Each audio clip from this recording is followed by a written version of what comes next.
Hello DS 4ാം ക്ലാസ്സിലെ മക്കളുടെ ഗണിതത്തിലെ അവസാന യൂണിറ്റ് ചിത്രങ്ങൾ കഥ പറയുന്നു. ഈ പാഠത്തിലെ മുഴുവൻ പ്രവർത്തനങ്ങൾ നോക്കാം.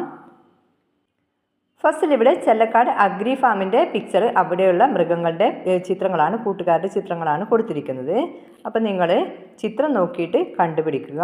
ചിത്രം നോക്കി അഗ്രി ഫാമിൽ നിങ്ങൾ കണ്ട കാര്യങ്ങൾ എഴുതൂ. എന്തൊക്കെയാണ് ഇവിടെ ചിത്രത്തിലുള്ളത്? നായയുണ്ട്, എരുമ, പശു, താറാവ്, കോഴി, ആട്. ഇതൊക്കെയാണ് നമ്മൾ ചിത്രത്തിൽ കാണുന്നത് അല്ലേ. ഇനി പട്ടിക പൂരിപ്പിക്കുക. ഈ പട്ടികയിൽ നിങ്ങൾ എണ്ണം പൂരിപ്പിക്കുക. ജീവി നായ എത്ര എണ്ണം ഉണ്ട് ചിത്രത്തിൽ നോക്കുക? 4 എണ്ണം ഉള്ളത് അല്ലേ. ഇനി എരുമ 7 എണ്ണം ഉണ്ട്, പശു 5 എണ്ണം, താറാവ് 20, കോഴി 30, ആട് 22 എണ്ണം. ഇങ്ങനെയാണ് ചിത്രത്തിൽ വരുന്നത് അല്ലേ. ഇനി പട്ടിക നോക്കി ചോദ്യങ്ങൾക്ക് ഉത്തരം എഴുതൂ. ഈ പട്ടിക നോക്കിയിട്ട് നിങ്ങൾ ഈ കൊടുത്തിരിക്കുന്ന ചോദ്യങ്ങൾക്ക് ഉത്തരം എഴുതുക. അഗ്രി ഫാമിൽ ഏറ്റവും കൂടുതലുള്ള ജീവി ഏതാണ്? കോഴിയാണ് അല്ലേ. പശുവിനേക്കാൾ കൂടുതൽ എണ്ണമുള്ള ജീവികൾ ഏതെല്ലാണ്? എരുമയുണ്ട്. പശു എത്രയുള്ളത്? 5 എണ്ണേ ഉള്ളൂ അല്ലേ. അപ്പോൾ എരുമ കൂടുതലാണ്, താറാവ്, ആട്, കോഴി ഇതെല്ലാം കൂടുതലാണ് അല്ലേ. ഏറ്റവും കുറവുള്ള ജീവി ഏതാണ്? 4 എണ്ണം, നായയാണ് ഏറ്റവും കുറവുള്ള ജീവി അല്ലേ. ഇനി ആകെ ജീവികളുടെ എണ്ണം എത്ര? മൊത്തം കൂട്ടി നോക്കുക. എത്ര ജീവികളാണ് ഉള്ളത്? 88 ജീവികളാണ് ഉള്ളത്. ഇനി നെക്സ്റ്റ് നിങ്ങൾ ചിത്രം നോക്കി കണ്ടുപിടിക്കേണ്ടത് ചെല്ലക്കാട് ഗവൺമെൻറ് LP സ്കൂളിലെ കാര്യങ്ങളാണ്. കുട്ടികൾ സ്കൂളിൽ വരുന്ന രീതി താഴെ പട്ടികയിൽ ഉണ്ട്. ഒരു തലയുടെ എണ്ണം 5 എണ്ണത്തെ സൂചിപ്പിക്കുന്നു. അപ്പോൾ ഒരു തല 5 എണ്ണമാണ്.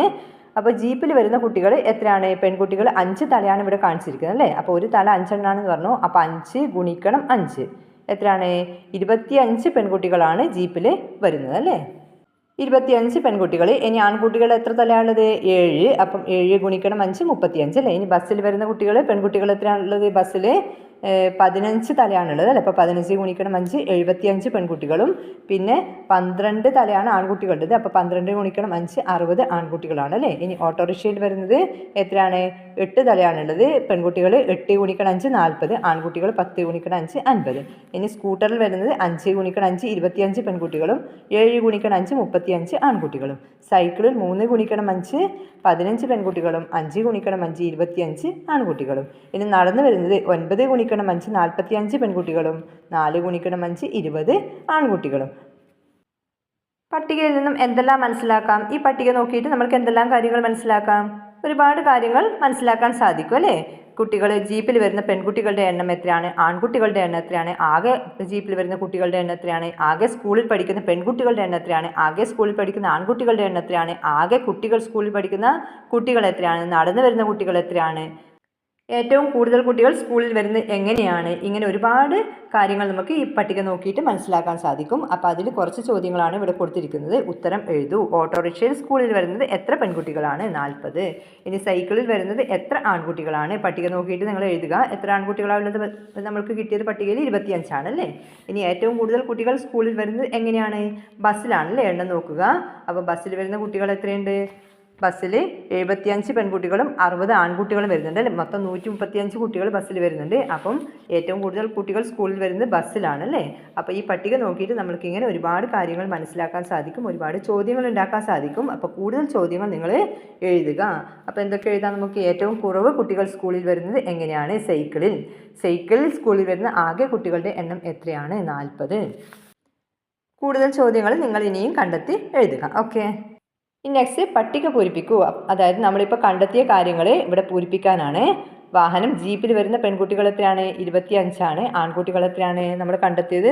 മുകളിലത്തെ പട്ടിക നമ്മൾ കണ്ടെത്തിയ പട്ടിക നോക്കുക. അപ്പം 35 ആണുള്ളത്. ആകെ 60 കുട്ടികളാണ് ജീപ്പിൽ വരുന്നത് അല്ലേ.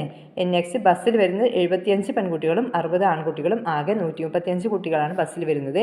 ഇനി ഓട്ടോറിക്ഷയിൽ 40 പെൺകുട്ടികളും 50 ആൺകുട്ടികളും ആകെ 90. സ്കൂട്ടറിൽ 25 പെൺകുട്ടികളും 35 ആൺകുട്ടികളും ആകെ കുട്ടികൾ 60. സൈക്കിളിൽ 15 പെൺകുട്ടികൾ 25 ആൺകുട്ടികൾ ആകെ കുട്ടികൾ 40. നടന്നിട്ട് പെൺകുട്ടികൾ 45 ആൺകുട്ടികൾ 20 ആകെ 65 കുട്ടികൾ. ഇനി പട്ടിക നോക്കി ഉത്തരം എഴുതൂ. സ്കൂളിൽ ആകെ എത്ര പെൺകുട്ടികൾ പഠിക്കുന്നുണ്ട്? സ്കൂളിൽ ആകെ എത്ര പെൺകുട്ടികൾ പഠിക്കുന്നുണ്ട്? അപ്പോൾ പെൺകുട്ടികൾ അതായത് ജീപ്പിൽ വരുന്ന, ബസ്സിൽ വരുന്ന, ഓട്ടോറിക്ഷയിൽ വരുന്ന ഒക്കെ കൂട്ടുക. എത്രയാണ്? 225 പെൺകുട്ടികളാണ് പഠിക്കുന്നത് അല്ലേ. ഇനി ആൺകുട്ടികൾ എത്രയാണ്? എത്ര ആൺകുട്ടികളാണ്? ആൺകുട്ടികളെ മൊത്തം കൂട്ടുക. അപ്പോൾ എത്രയാണ് കിട്ടുക? 225 തന്നെയാണ് ആൺകുട്ടികൾ അല്ലേ. ഇനി എത്ര കുട്ടികളാണ് നടന്നു വരുന്നത്? നടന്നു വരുന്ന കുട്ടികൾ എത്രയാണുള്ളത്? 65 കുട്ടികളാണ് അല്ലേ. 45 പെൺകുട്ടികളും 20 ആൺകുട്ടികളും കൂടിയിട്ട് ആകെ 65 കുട്ടികളാണ് നടന്നു വരുന്നത്. അപ്പോൾ ഇതുപോലുള്ള കൂടുതൽ ചോദ്യങ്ങൾ നമുക്ക് ഈ പട്ടിക നോക്കിയിട്ട് ഉണ്ടാക്കാം അല്ലേ. അപ്പോൾ എന്തൊക്കെ എഴുതാം? സ്കൂളിൽ ആകെ എത്ര കുട്ടികളാണ് പഠിക്കുന്നത്? എത്ര കുട്ടികളാണ്? 225 കൂട്ടണം 225 അല്ലേ, 450 കുട്ടികളാണ് പഠിക്കുന്നത്. ഇനി ജീപ്പിൽ വരുന്ന ആൺകുട്ടികൾ എത്ര? ജീപ്പിൽ വരുന്ന ആൺകുട്ടികൾ എത്രയാണ്? 35 അല്ലേ. ജീപ്പിൽ വരുന്ന പെൺകുട്ടികൾ എത്ര? 25. ജീപ്പിൽ വരുന്ന ആകെ കുട്ടികൾ എത്ര? 60. അപ്പോൾ ഇങ്ങനെ നമ്മൾക്ക് ചോദ്യങ്ങൾ ഉണ്ടാക്കാം അല്ലേ. ഓക്കെ. നെക്സ്റ്റ് ഒരു പ്രവർത്തനം തന്നിട്ടുണ്ട്. പട്ടിക തയ്യാറാക്കൂ. നിങ്ങളുടെ ക്ലാസ്സിലെ കൂട്ടുകാർ സ്കൂളിലേക്ക് വരുന്ന രീതിയെക്കുറിച്ചുള്ള വിവരങ്ങൾ ചോദിച്ച് മനസ്സിലാക്കൂ. ഈ വിവരങ്ങൾ ഒരു പട്ടികയാക്കി നോട്ട്ബുക്കിൽ എഴുതൂ. അതായത് നിങ്ങളുടെ ക്ലാസ്സിലെ കൂട്ടുകാർ സ്കൂളിലേക്ക് വരുന്ന രീതി നിങ്ങൾ ചോദിച്ച് മനസ്സിലാക്കി. നമ്മളിപ്പം ചെയ്ത പട്ടികയുണ്ടല്ലോ, അതായത് ചെല്ലക്കാട് സ്കൂളിലെ കുട്ടികൾ വരുന്ന രീതി പട്ടികയിലാക്കിയിട്ടുണ്ട് അല്ലേ. അതുപോലെ നിങ്ങളുടെ സ്കൂളിൻ്റെയും പട്ടിക നിങ്ങൾ തയ്യാറാക്കുക. ഓക്കെ. നെക്സ്റ്റ്, മരം ഒരു വരം. ചിത്രം നോക്കൂ. ചിത്രത്തിൽ നിന്ന് മനസ്സിലാക്കിയ കാര്യങ്ങൾ എഴുതൂ. എന്തെല്ലാമാണ് നിങ്ങൾ ഈ ചിത്രത്തിൽ കാണുന്നത്? ചിത്രത്തിൽ ഒരു കെട്ടിടവും അതിനു മുന്നിൽ ധാരാളം മരച്ചെടികളും നടുന്ന ആളുകളെയും കാണാം. മരം ഒരു വരം പദ്ധതി, ഒരു വീടിന് ഒരു മരം എന്ന ബോർഡും കാണാം. ഇനി നിങ്ങൾക്ക് എവിടെ നിന്നെല്ലാം വൃക്ഷത്തൈകൾ കിട്ടാറുണ്ട്? എവിടെ നിന്നെല്ലാം കിട്ടാറുണ്ട്? വനം വകുപ്പിൽ നിന്നും, കൃഷിഭവനിൽ നിന്നും കിട്ടാറുണ്ട്, നഴ്സറികളിൽ നിന്നും, സ്കൂളിൽ നിന്നും, ക്ലബ്ബുകളിൽ നിന്നും ഒക്കെ വൃക്ഷത്തൈകൾ കിട്ടാറുണ്ട് അല്ലേ. ഇനി നിങ്ങൾ ഇതുവരെ നട്ടു വളർത്തിയ വൃക്ഷത്തൈകളുടെ പേരെഴുതുക. അപ്പം നിങ്ങൾ നട്ടു വളർത്തിയ വൃക്ഷത്തൈകളുടെ പേരാണ് എഴുതേണ്ടത്. ഞാനിവിടെ മാവ്, പ്ലാവ്, പേര, കറിവേപ്പ്, മുരിങ്ങ ഇതൊക്കെയാണ് എഴുതിയിട്ടുള്ളത്. ഓക്കെ. ഇനി ചെല്ലക്കാട് ഗ്രാമപഞ്ചായത്ത് ആദ്യഘട്ടത്തിൽ വിതരണം ചെയ്യുന്ന വൃക്ഷത്തൈകളുടെ വിവരമാണ് പട്ടികയിൽ. ഒരു ചെടിയുടെ ചിത്രം 10 എണ്ണത്തെ സൂചിപ്പിക്കുന്ന വിധം വരയ്ക്കുക. അപ്പോൾ ഒരു ചെടിയുടെ ചിത്രം 10 എണ്ണത്തെയാണ് സൂചിപ്പിക്കുന്നത്. അപ്പോൾ ഇവിടെ മാവ് എത്ര എണ്ണമാണ് ചിത്രത്തിലുള്ളത്? 11 എണ്ണമാണ് ഉള്ളത് അല്ലേ. 11 ചെടികളാണുള്ളത്. അപ്പോൾ എണ്ണ എത്രയായിരിക്കും? 11 ഗുണിക്കണം 10, 110 എണ്ണമാണ് മാവ് ഉള്ളത്. ഇനി പ്ലാവ് 80 എണ്ണമാണ്. അപ്പോൾ നിങ്ങൾ ചെടികൾ ഇവിടെ എത്ര എണ്ണം വരയ്ക്കുക? 8 ചെടികൾ ഇതുപോലെയുള്ള ചെടികൾ നിങ്ങൾ വരച്ചു കൊടുക്കുക. ഇനി തേക്ക് 50 എണ്ണമാണ്. അപ്പോൾ 5 ചെടികൾ വരയ്ക്കുക. ഇനി കണിക്കൊന്ന 60 എണ്ണമാണ്. അപ്പോൾ 6 ചെടികൾ വരയ്ക്കുക. പുളി എത്ര എണ്ണമാണ് ഉള്ളത് ഇവിടെ? പുളി 12 ചെടികളാണ് വരച്ചിട്ടുള്ളത്. അപ്പോൾ ഒരു ചെടിയുടെ എണ്ണം 10 എണ്ണത്തെയാണ് സൂചിപ്പിക്കുന്നത്. അപ്പോൾ 12 ഗുണിക്കണം 10 എത്ര എണ്ണമാണ്? 120 എണ്ണമാണ് വരുന്നത് അല്ലേ. ഇനി സപ്പോട്ട 10 എണ്ണമാണുള്ളത്. അപ്പോൾ ഒരു ചെടി മാത്രം ഇവിടെ വരച്ചു കൊടുക്കുക. ഇനി ഏറ്റവും കൂടുതലുള്ള വൃക്ഷത്തൈ ഏതാണ്? പുളിയാണ് അല്ലേ. എത്ര പ്ലാവിൻ തൈയുണ്ട്? 80 പ്ലാവിൻ തൈയുണ്ട് അല്ലേ. കൂടുതൽ ചോദ്യങ്ങൾ നോട്ട്ബുക്കിൽ എഴുതൂ. നെക്സ്റ്റ്, ക്യൂസ് മത്സരം. ചെല്ലക്കാട് ഗവൺമെൻറ് LP സ്കൂളിൽ നടന്ന ഗണിത ക്യൂസ് മത്സരത്തിൽ പങ്കെടുത്ത കുട്ടികളുടെ പേരും അവർക്ക് ലഭിച്ച പോയിന്റും എഴുതിയ ചാർട്ടാണ് ചുവടെ.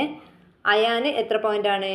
അതായത് കുത്തനെയുള്ള 4 വരെയും പിന്നെ ക്രോസ് ആയിട്ടുള്ള ഒരു വരെയും. ഇത് 5 പോയിന്റാണ്. പിന്നെ സെപ്പറേറ്റ് 2 വരെയും ഉണ്ട് അല്ലേ. അപ്പോൾ 5 2 7 പോയിന്റാണിത്. ഇനി രൂപക്ക് എത്രയാണ്? 2 5 ഉണ്ട് പിന്നെ 1 ഉണ്ട് അല്ലേ. അപ്പോൾ എത്രയാണ്? 5 5 10 11 പോയിന്റാണ്. ഇനി ജാനിക്ക് 5 4 9 പോയിന്റാണ് അല്ലേ. അനസിന് 2 5 പിന്നെ 4, അപ്പോൾ 14. നെക്സ്റ്റ് അമൃതിന് 3, ഗോപുവിന് 4 5 2 അല്ലേ. അപ്പോൾ 4 5 20 22 അല്ലേ. നെക്സ്റ്റ് നയൻ 3 5 1, അപ്പോൾ 15 1 16. കൃപ 1 5 2 7. ജീവക്ക് 5 4 9. കരൺ 3 5 3, അപ്പം 15 3 18 അല്ലേ. ജിഷിക്ക് 10 ആണ്, 2 5 ആണ്, അപ്പോൾ 10. സനുവിന് 1 5 1 1, 6 പോയിന്റ്. അപ്പോൾ നമ്മൾ വരകൾ നോക്കിയിട്ട് പോയിന്റ് കണ്ടെത്തി. ഇനി അത് ഇതിൽ പൂരിപ്പിക്കുക, പട്ടിക പൂരിപ്പിക്കൂ. അയന് എത്ര പോയിന്റാണ് കിട്ടിയത്? 7 അല്ലേ. രൂപ 11 പോയിന്റ്, ജാനിക്ക് 9 പോയിന്റാണ്, അനസിന് 14 പോയിന്റ്, അമൃതിന് 3 പോയിന്റ്, ഗോപു 22 പോയിന്റ്, നയൻ 16, കൃപ 7, ജീവ 9, കരൺ 18, ജിഷി 10, സനു 6 പോയിന്റ്. ആർക്കാണ് ഏറ്റവും കൂടുതൽ പോയിന്റ്? ഗോപുവിന് അല്ലേ. എത്ര പോയിന്റ്? 22 പോയിന്റാണ് ഏറ്റവും കൂടുതൽ അല്ലേ. നെക്സ്റ്റ് അടുത്തതും ഇതുപോലെ പോയിന്റ് കണ്ടെത്താൻ തന്നെയാണ്. ചെല്ലക്കാട് ഗവൺമെൻറ് LP സ്കൂളിലെ 3 കുട്ടികൾ ഉപജില്ലാതല ഗണിതശാസ്ത്ര ക്വിസിൽ പങ്കെടുത്തു. അവർക്ക് കിട്ടിയ പോയിന്റാണ് ചുവടെ പട്ടികയിൽ ടാലി അടയാളമായി കാണിച്ചിരിക്കുന്നത്. പോയിന്റുകൾ കണക്കാക്കി എഴുതുക. അപ്പോൾ ടാലി അടയാളം എന്നാൽ ഇതുപോലെ കാണിക്കുന്നതാണ്. കരണിന് എത്ര പോയിന്റാണ്? 5 5 10 4 14 പോയിന്റ്, നയന് 15 പോയിന്റ്, ഗോപുവിന് 15 3 18 പോയിന്റ് അല്ലേ. ഓക്കെ. നെക്സ്റ്റ് അടുത്തത് ചെല്ലക്കാട് ഗവൺമെൻറ് LP സ്കൂളിലെ ലൈബ്രറി പുതുക്കുന്നതിൻ്റെ ഭാഗമായി PT അംഗങ്ങൾ 6 ഗ്രൂപ്പായി തിരിഞ്ഞ് പുസ്തകങ്ങൾ ശേഖരിച്ചു. ശേഖരിച്ച പുസ്തകങ്ങളുടെ എണ്ണം വരച്ചിരിക്കുന്നു നോക്കൂ. ഒരു പുസ്തകത്തിൻ്റെ ചിത്രം 10 എണ്ണത്തെ സൂചിപ്പിക്കുന്നു. അപ്പോൾ ഗ്രൂപ്പ് 1-ന് എത്ര പുസ്തകമുള്ളത്? ഒരെണ്ണം 10 എണ്ണമാണ്. അപ്പോൾ 4 പുസ്തകമുള്ളത് അല്ലേ. അപ്പോൾ 4 ഗുണിക്കണം 10 എത്രയാണ്? 40 എണ്ണം. ഇനി രണ്ടാമത്തെ ഗ്രൂപ്പിന് 5 ഗുണിക്കണം 10 50 എണ്ണമാണ്. മൂന്നാമത്തേതിൽ എത്ര എണ്ണമുള്ളത്? 3 6 7 എണ്ണം അല്ലേ. അപ്പോൾ 7 ഗുണിക്കണം 10 70. ഇനി നാലാമത്തേതിൽ 6 ഗുണിക്കണം 10 60. അഞ്ചാമത്തേൽ 5 ഗുണിക്കണം 10 50. നെക്സ്റ്റ് 3 6 7 8 അല്ലേ. 8 ഗുണിക്കണം 10 80 എണ്ണം. ഒന്നാമത്തെ ഗ്രൂപ്പിനേക്കാൾ എത്ര പുസ്തകമാണ് ആറാമത്തെ ഗ്രൂപ്പ് കൂടുതലായി ശേഖരിച്ചത്? ഒന്നാമത്തെ ഗ്രൂപ്പിൽ 40 എണ്ണം, ആറാമത്തെ ഗ്രൂപ്പിൽ 80 എണ്ണം അല്ലേ. അപ്പം 40നേക്കാളും എത്ര കൂടുതലാണ് 80? 40 എണ്ണം കൂടുതലാണ് അല്ലേ. ഒരേ എണ്ണം പുസ്തകം ശേഖരിച്ചത് ഏതൊക്കെ ഗ്രൂപ്പുകളാണ്? രണ്ടാമത്തെ ഗ്രൂപ്പും അഞ്ചാമത്തെ ഗ്രൂപ്പും അല്ലേ. രണ്ടിനും 50 എണ്ണമാണ്. നെക്സ്റ്റ് മൂന്നാമത്തെ ഗ്രൂപ്പ് ശേഖരിച്ച പുസ്തകത്തിൻ്റെ എണ്ണത്തിന് തുല്യമാകാൻ രണ്ടാമത്തെ ഗ്രൂപ്പ് എത്ര പുസ്തകം കൂടി ശേഖരിക്കണം? മൂന്നാമത്തെ ഗ്രൂപ്പ് 70 എണ്ണമാണ് ശേഖരിച്ചത്, രണ്ടാമത്തെ ഗ്രൂപ്പ് 50 എണ്ണമാണ്. അപ്പോൾ 20 കൂടി അധികം ശേഖരിക്കണം അല്ലേ, എന്നാൽ മാത്രമേ ഒരുപോലെ ആകൂ. നെക്സ്റ്റ് ആകെ എത്ര പുസ്തകം ശേഖരിച്ചു? ആകെ എത്ര പുസ്തകം ഉള്ളത്? ഇതെല്ലാം ടോട്ടൽ കൂട്ടി നോക്കുക. എത്രയാണ് ഉള്ളത്? 350 ആണല്ലേ. ഓക്കെ. അപ്പോൾ ഇത്രയാണ് ഈ ലെസണിലെ ആക്ടിവിറ്റീസ്. 4th സ്റ്റാൻഡേർഡ് ഗണിതം യൂണിറ്റ് 1 മുതൽ യൂണിറ്റ് 11 വരെയുള്ള കംപ്ലീറ്റ് ആക്ടിവിറ്റീസ്, കംപ്ലീറ്റ് ലെസണിൻ്റെ activities class 4 maths Malayalam medium എന്ന പ്ലേലിസ്റ്റിൽ അപ്ലോഡ് ചെയ്തിട്ടുണ്ട്. ആവശ്യമുള്ളവർക്ക് കാണാം. Okay, thank you for watching.